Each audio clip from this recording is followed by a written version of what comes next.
Hello and welcome to RevWheels. Now the Thruxton brand, it's legendary. It was born on the racetracks and celebrated on the streets. Now this year isn't the liter class brute. This in fact is the brand new Thruxton 400. Now this bike was made in India first and it will be seeing other markets soon. Now this bike could also redefine the cafe racer segment in India. How? Let's take a closer look.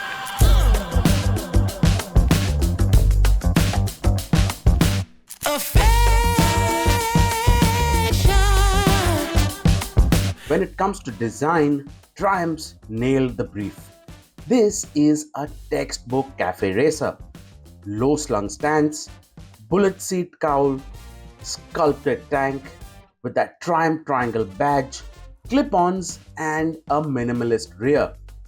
You also get color-coded fairing with a round LED headlamp, bar and mirrors that actually add to the style, short mudguard, floating number plate front mount, upswept sporty exhaust, a slim profile with flowing lines and sharp contrast graphics. It's a visual throwback but still feels very modern. You've got great quality, you've got clean lines and the colors. We especially like this yellow.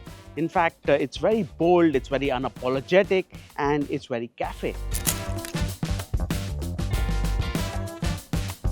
Now, when you talk about the ergonomics, this isn't your everyday upright commuter. The Thruxton 400 means business.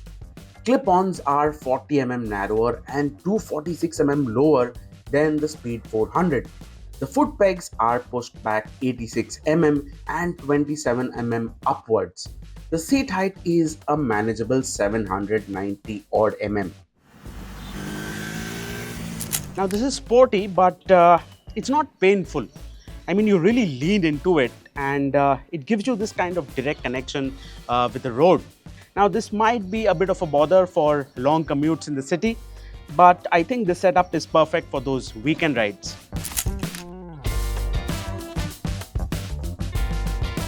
Now this might look old school, but it really isn't one. This is surprisingly loaded for a motorcycle in this segment.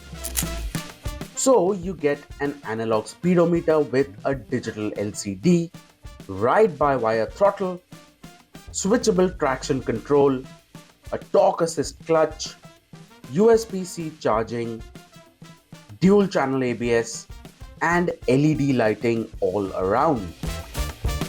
Now talking about the engine, Triumph's 398cc TR series single gets a Thruxton specific tune. It now makes 41 bhp at 9000 rpm, while the torque it remains the same at 37.5 Newton meters, which means it's 5% more powerful than the Speed 400.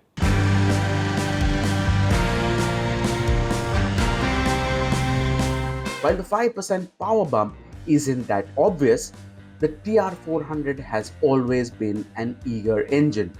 While they have tried to bump up the revs by 1000 rpm, one does not need to go past 10,000 rpm. Everything you need is available below 8,000, and above that it's really just pushing the engine and it does not like it. Starting slowly, the Thruxton feels relaxed even in higher gears at 50 km per hour and picks up cleanly for that quick overtake. The engine feels refined too.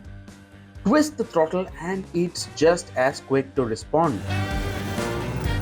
The revs build quickly and you enjoy going up and down the slick 6-speed gearbox.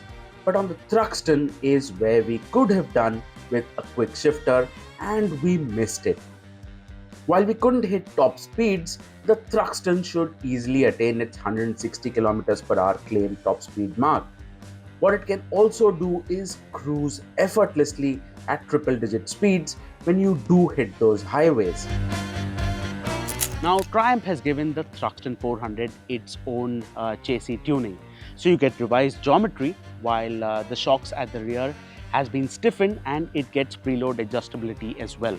Now the front upside down forks, they've been retuned as well to accommodate for the extra weight and to make it more flickable in the corners.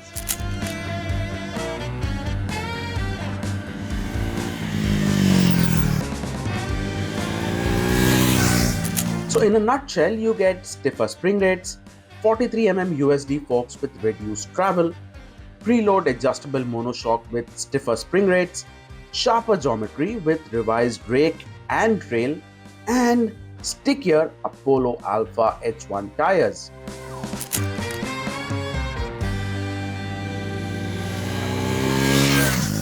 The chassis feels tighter, more communicative. It holds the line beautifully and the steering feels quicker too. It's like the Speed 400 went to the gym and came back leaner and more alert. It's also surprisingly flickable, which means the Thruxton will be entertaining even on the tight corners. What also builds plenty of confidence is the braking. The sintered pads were noisy but plenty effective.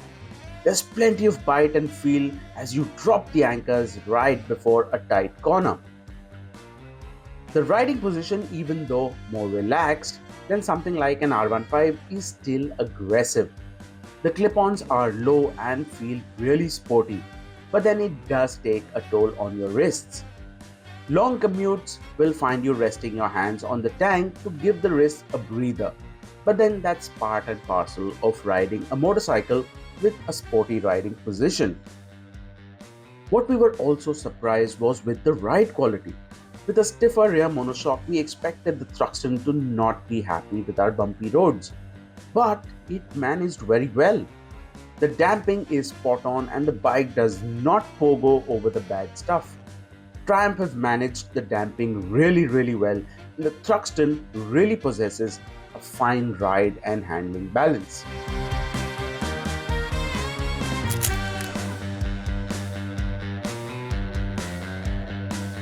So why does a small capacity Thruxton make sense for India, you ask? Well, take a look at the original Thruxton 1200. It's gorgeous. I mean, it's super powerful, it's expensive, and for most of the time, it's overkill. But a small capacity Thruxton 400, well, it's perfect. It's affordable to run, light enough for everyday use, and stylish enough to turn heads at a Sunday breakfast ride. You get the emotion of a cafe racer minus the stress of managing a heavyweight bike. The Triumph Thruxton 400 isn't just a motorcycle, it's a statement, a piece of British motorcycling history reborn for our roads. And for just under 3 lakh rupees, I think it's one of the coolest things on two wheels that you can buy today.